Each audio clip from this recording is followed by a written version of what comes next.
thank you for joining us here today at Fair Talk by Fair Farms. My name is Amanda Higgins.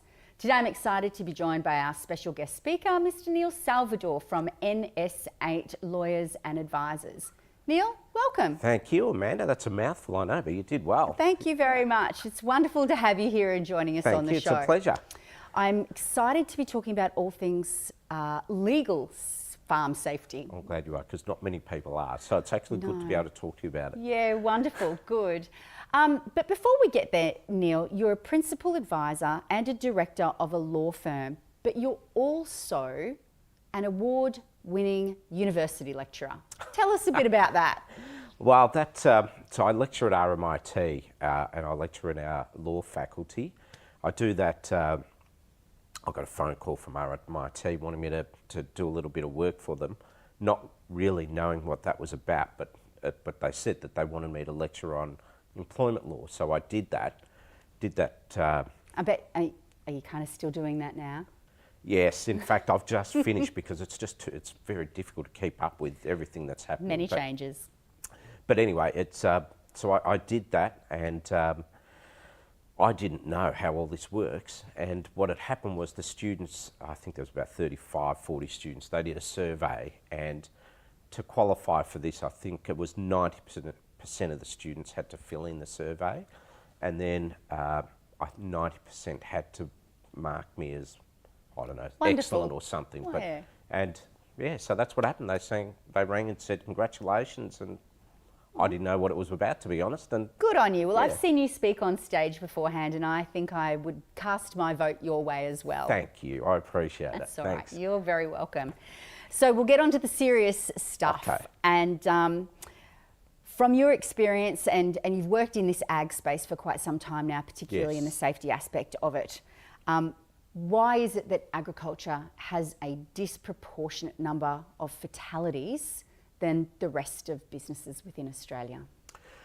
Well, I mean, if we think about the statistics, and if we think about that, so Australia's agriculture industry represents 2% of Australia's GDP, 2% of Australia's workforce, yet accounts for roughly 25% of all workplace fatalities. So those numbers in itself are disproportionate.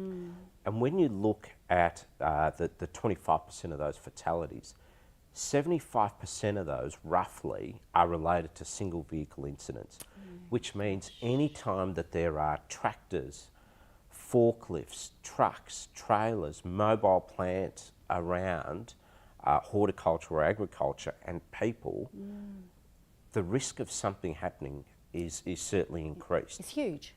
And that's what the statistics say. And all the matters that we've dealt with from a practical perspective is exactly that. That's what we see regularly. So in terms of those numbers, the theoretical numbers and the practical perspective, certainly from my perspective, is in line.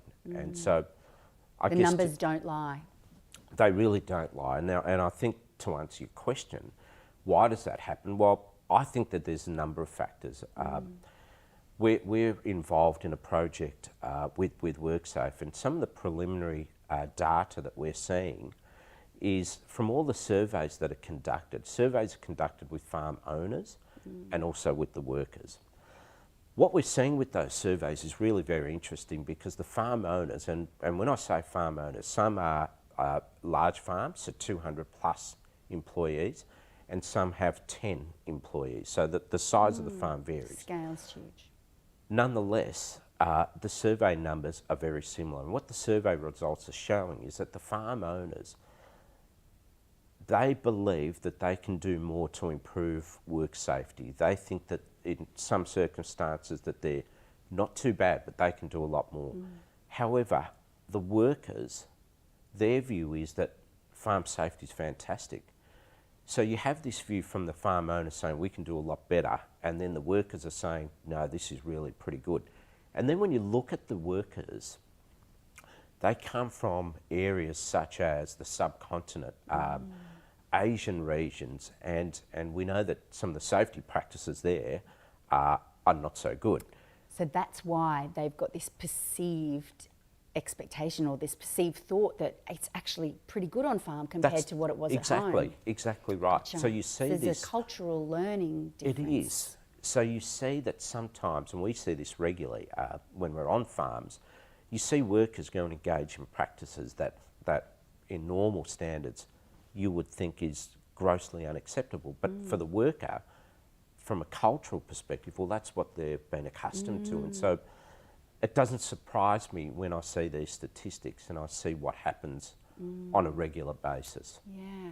So the mobile plant that is I suppose at the forefront of these fatalities and most accidents, why is that occurring? Is it lack of training in the use of that? Why is it that mobile plant and equipment are at the forefront of those accidents? Well, I think it's a number of reasons. One of those is, they're big, large pieces of equipment. So if people aren't aware of the risks around being around that mobile plant, then the risk of something happening is quite heightened. So when we think about all the activities that happen around mobile plant, more often than not, there are people around them. So whether that means they are harvesting near large tyres or they're working right near tractors, they're in areas like packing facilities where there's forklifts moving around quite quickly. Without any systems and processes in place, there's a lot of luck that's involved in making sure that people are safe. And that's where there's problems. Well, that's right. They're heavy pieces of equipment and they move. Yeah, exactly. So that's right. It's really what it is, isn't it? And then you throw people into that mix as well. The more unpredictable than anything. Exactly, yes. So other than that, what are some of the critical risks that you see on farms that you've had experience with? What are some other the real critical areas that people need to be aware of or be mindful of? Look, I think there's two that come to mind. One of those is guarding. So guarding on equipment is very, very important. Don't take it off to try and make something more efficient. Leave it on there. It's there for a reason. Exactly. And well, the other thing is there's a lot of equipment that farmers are generally quite intuitive, and they're also untrammeled in their approach, their working habits. So they look at ways that they can be innovative. And what that sometimes means is they create their own equipment. And sometimes things like guarding are not considered through that process. And so again, we've certainly dealt with a number of farms and a number of incidents where people have been injured because there hasn't been any guarding in place. And so that's certainly something that comes to mind, particularly when there's equipment that is associated with large mobile plant as well.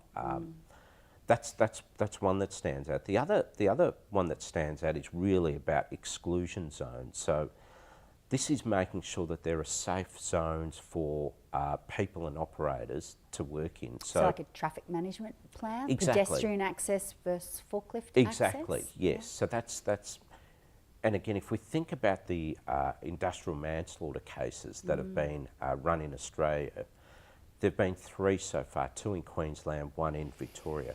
All 3 have involved forklifts. So again, the statistics around this mobile plant, forklift and people is right in front of us. That's right. It's a danger that we need to be aware of constantly, and we need to have management processes in place to do something about it. And I think there's one step before that too, Amanda, and that is that it's so important that people have the appropriate training and education and inductions. And when you're embarking on a safety approach, it needs to start right from the start. And that is, as soon as an employee starts, they need to be aware of what these risks are. They need to be aware of what controls are in place to minimise those risks. Yeah, that's right.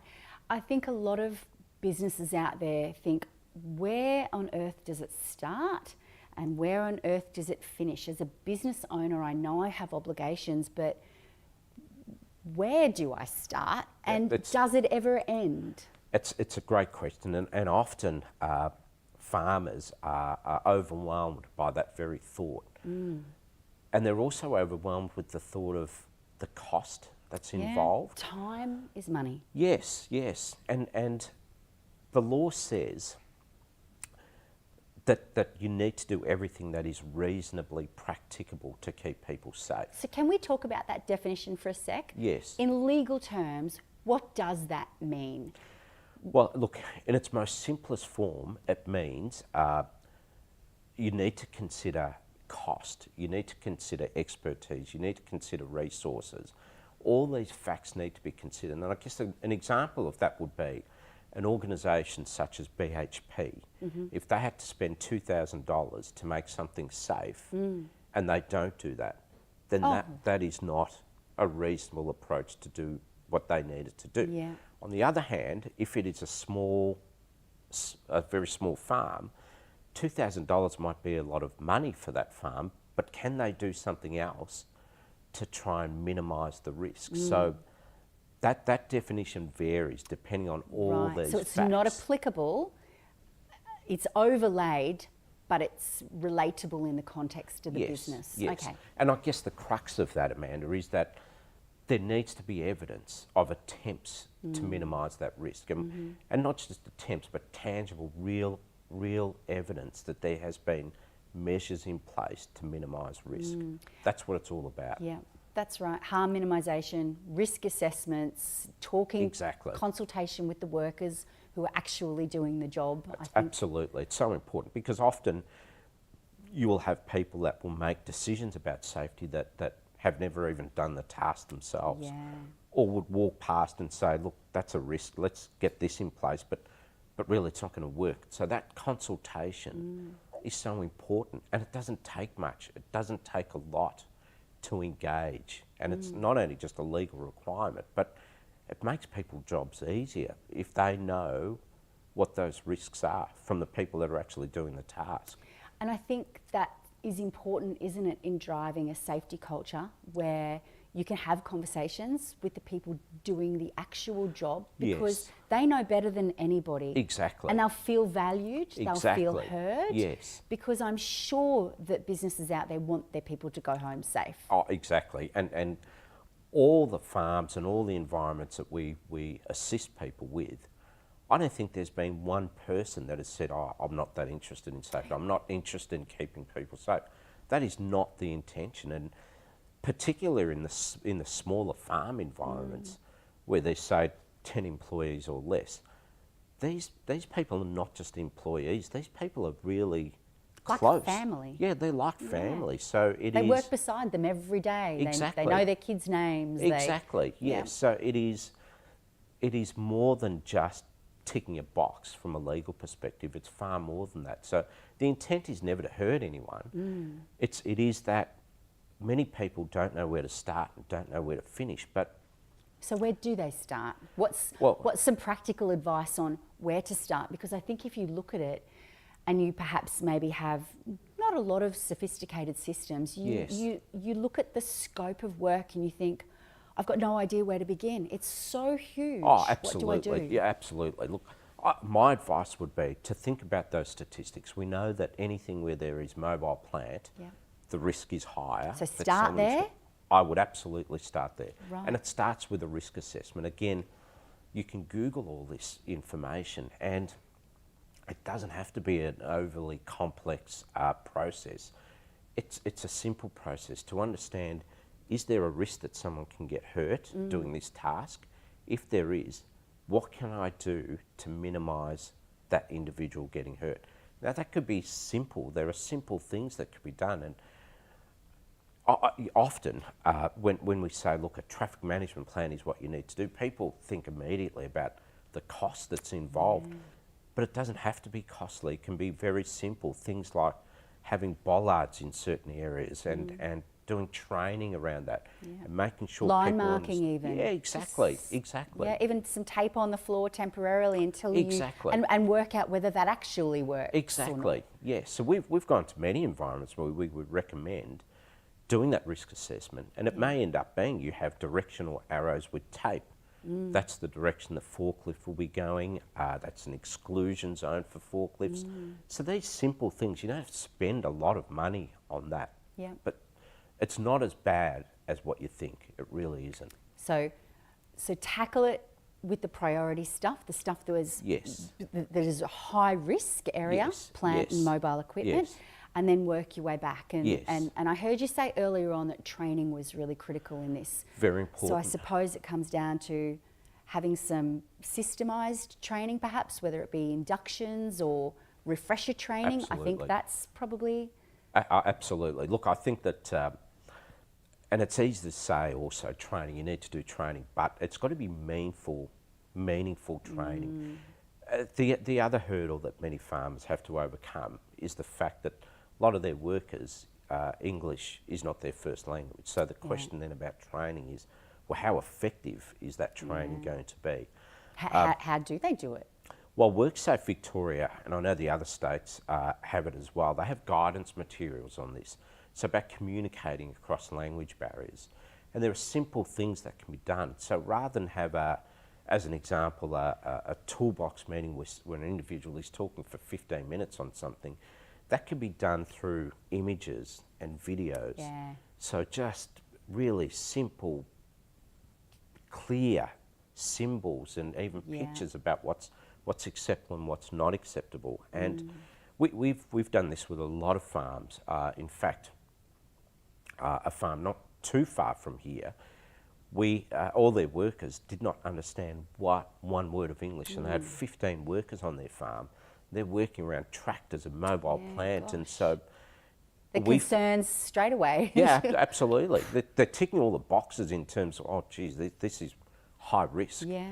So for us, we put in place an induction for them, and that induction was made up of simple images, and it was just a tick. Infographics. Exactly, that's all it was. Yes, do this, and a big cross, no, don't do that. Yes, exactly. Yeah. And that farmer now uses that on a regular basis and gets people to sign off so they understand what those risks are. So they're simple messages. Yeah. It's all very well and good to have training and to be communicating it, but unless it's understood, it's so and I important. think that's the other factor, isn't it? It's all, you could have all of the manuals in the world, but if people can't read them or don't understand them, then they're not effective. They're of no value. Exactly. It's a bit like, when someone starts in an employment in a new job, I'm sure that they get hundreds of pieces of paper and how do you 15 remember them minutes, all the policies? They're expected to sign all these things. No, they don't understand that.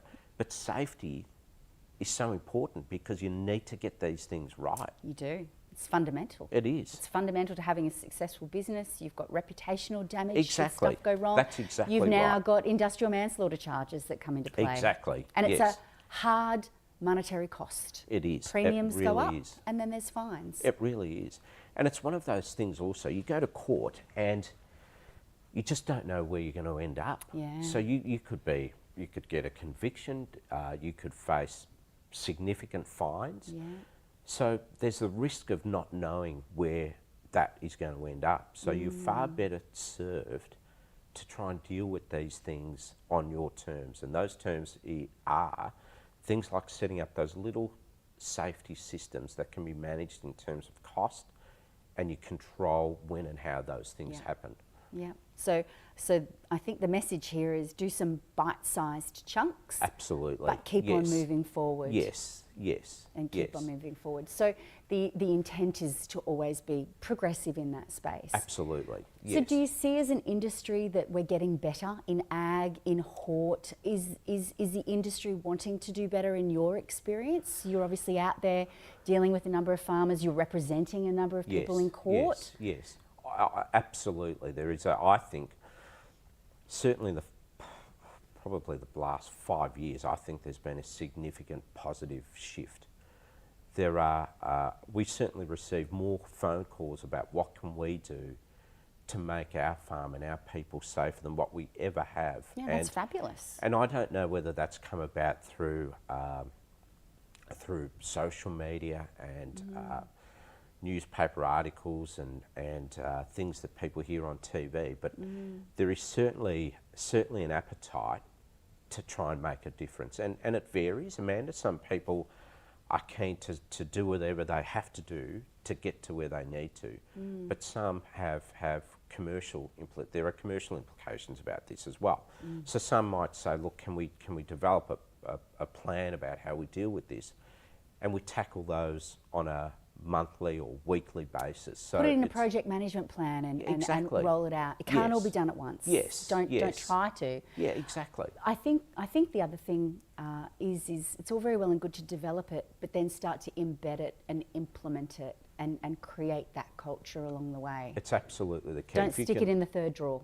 Exactly, and if it becomes part of your business practices, that it's, and that starts with walkways as a classic example. If you have walkways, and as a leader in the business, if you are using those walkways, and again, I talk about walkways because there are so many circumstances as human beings. I know I certainly think about this. So quite literally, don't cut the corner. Yeah, exactly. Yeah, quite literally, don't cut the corner. And there are so many times where I know it's easier for me to walk 5 steps that way than what it is 50 steps that way. Yeah.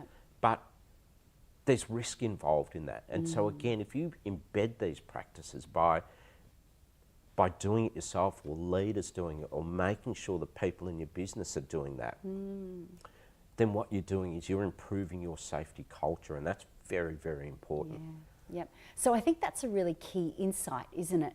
That leaders and managers need to demonstrate good behaviours. Absolutely. And they need to have safety in the forefront. I mean, they don't have to talk about it all the time, but the way you act and the way you behave is going to convey whether you think safety is important or not. Absolutely, yes, absolutely. So what are some other insights that are practical that you can give to some of our viewers who are the business owners or they're farm managers out there? Are there some key takeaways that you can sort of think of off the top of your head?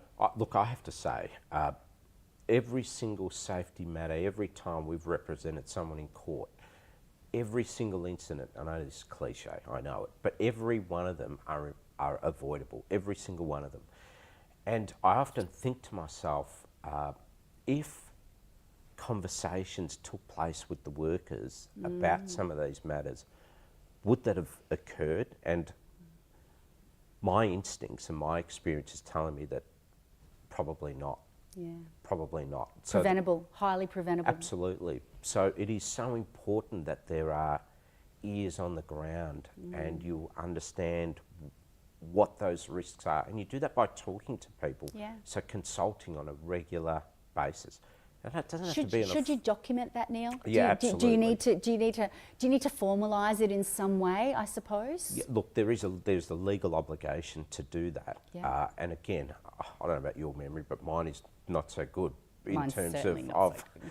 of remembering all these things that you have to deal with. So it is far easier to document, have something in writing. Exactly. It really doesn't take much, but I understand that it would be so overwhelming for many people to start on something where they just don't know where it starts, where it finishes, and what to do. But it really is not as bad as what you think. The first step is to talk to your team and to document what those issues are, and then do something about. Exactly. Then do something about them. Exactly. Once you know about them, actually take action. I would imagine in court cases that there's been evidence where an employee has come to another manager or supervisor and said, this has occurred. It's been documented that there's been a conversation, but there's been no further action taken. I don't imagine that the courts would look too kindly. No, not at all. That. Not at all. Look, one of critical areas that the courts would examine is ought to have known and should have known better. And so if you have an officer or really a farm manager or business owner, it's implied that they have some level of competence, and having some level of competence really is about knowing what that task is, and therefore knowing what some of those risks are. So if you know about some of those risks and don't do anything about it, in court it's certainly not a good look at all. So again, it just comes back to those basic things, by having those simple conversations, by documenting what's been said, and just putting a plan together about how you deal with that. So when should farms and farm managers start embarking on the safety journey? It's never going to be too early, is it? No, no. Look, I have to say, as soon as you have interactions with people and plant, then you must have something in place. And again, it doesn't have to be sophisticated, but there needs to be something in place. Because people look for a system, people look for something that they need to follow. So if you're providing that direction, well, you're halfway there. And it's consistency then too, isn't it? Do you know what I mean? It's if you can develop something that everybody can understand and everybody has the ability to abide by, then when someone doesn't, another colleague or another team member can say, hey, that's not the way you do that, and have that conversation with their co-worker, which can then prevent. That's exactly right. And that's where you want to get to. If you're having those, if people in your business are having those conversations, well, that's something good is happening. Something really good is happening. Yeah, that's right. I think people really are afraid to record those near misses and stuff, but they're a good indicator of what on earth it is you need to be paying attention to. Exactly. The bigger that list, the better, I reckon. Absolutely, I agree. But people are reluctant to do that. But they're scared, I suppose, that it just means more work. Exactly. But it is so important, because then you have some data and statistics that support why you're making these changes in the first place. So absolutely, they're very important. Complacency is no excuse. No, not at all. No. Not at all. No. So how does the law treat those who breach their safety obligations? We know it's not an excuse, and we know that ignorance is not an excuse either. You can't say I didn't know about it. You know, there's plenty of codes of practice out there. And if there's a code of practice, I'm of the understanding that a court may rely upon that as a certain level or a certain standard that a business needs to meet.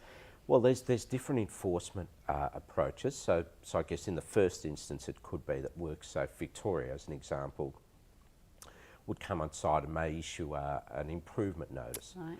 So that's a notice to simply say that certain tasks need to be completed by a certain date.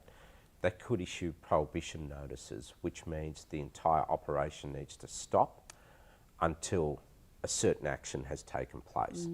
And in the extreme cases, there could be a prosecution. And a prosecution, in most cases, certainly in Victoria, prosecution is dealt with through the Crimes Act, so it's a criminal matter. Criminal offence. So with that, in the first instance, you would appear in the magistrate's court if it's nothing too serious.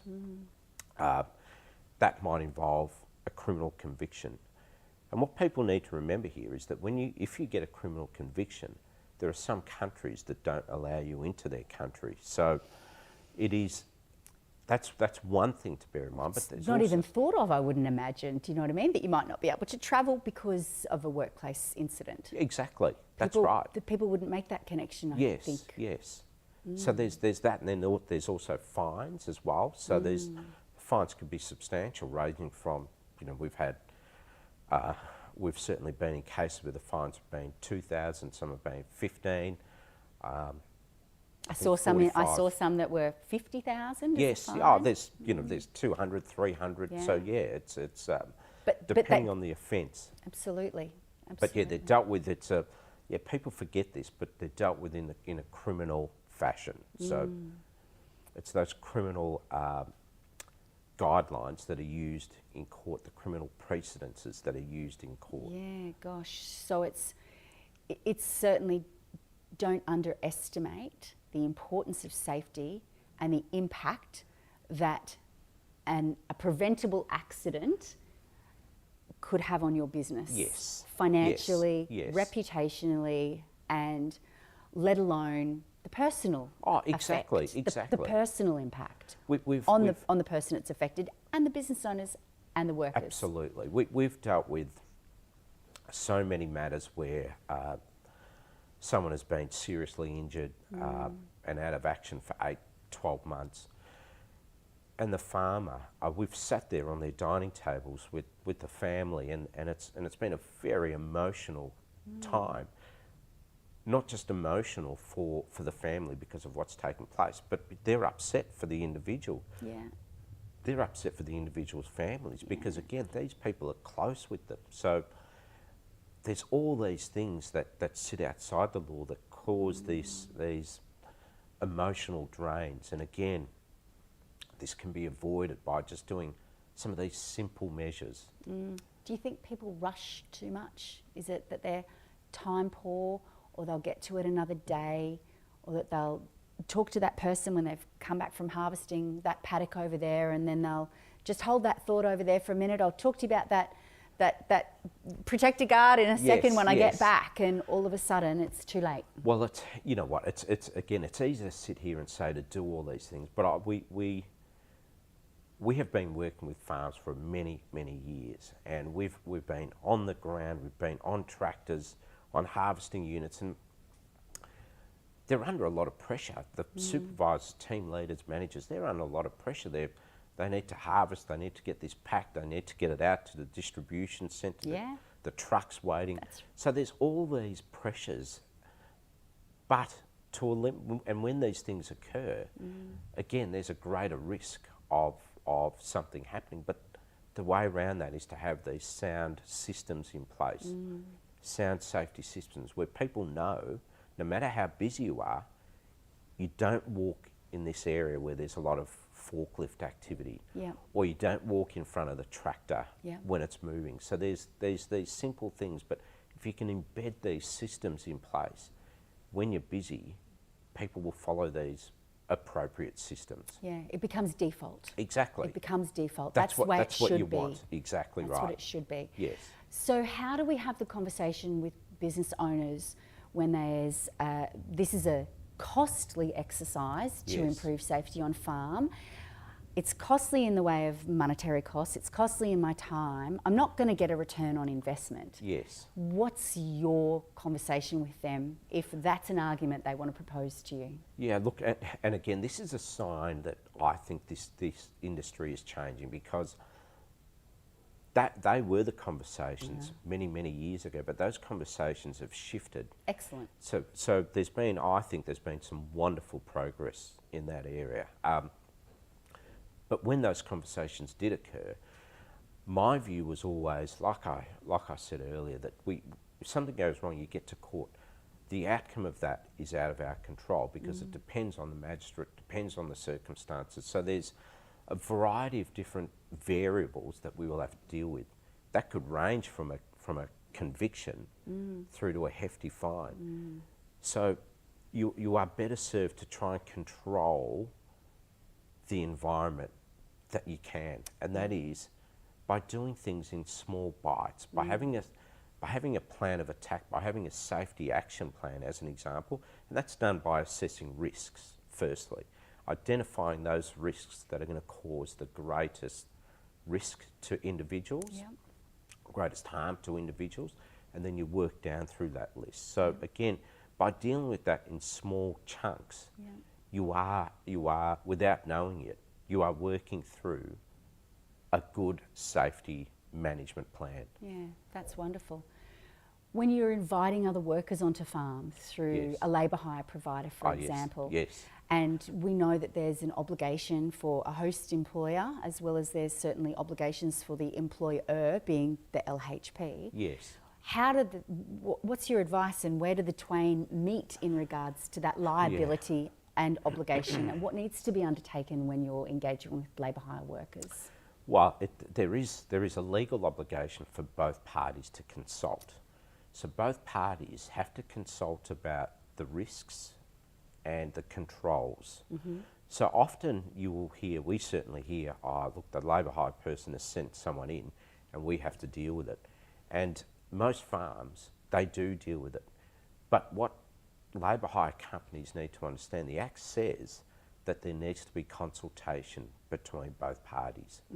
So my view, my advice in that space is to ensure that when a labour hire company is engaged, that there is evidence that there's been consultation between both parties, that the labour hire company is aware of the risks that their employee is going to be involved, exposed to, and does that mean that they do a pre-engagement meeting perhaps, and do a walkthrough of the facilities and say, tell me what the job role is, instead of perhaps it just being over the telephone, or absolutely. You know, is that the ideal scenario? And absolutely. we don't live in a perfect world, so how do we mitigate that risk? Well, that's absolutely the way to do it. In best practice, that's what you need to do.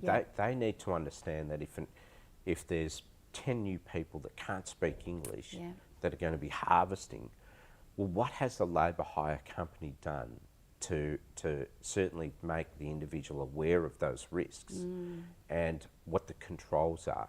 And then there's also an obligation on the host employer to do the same thing.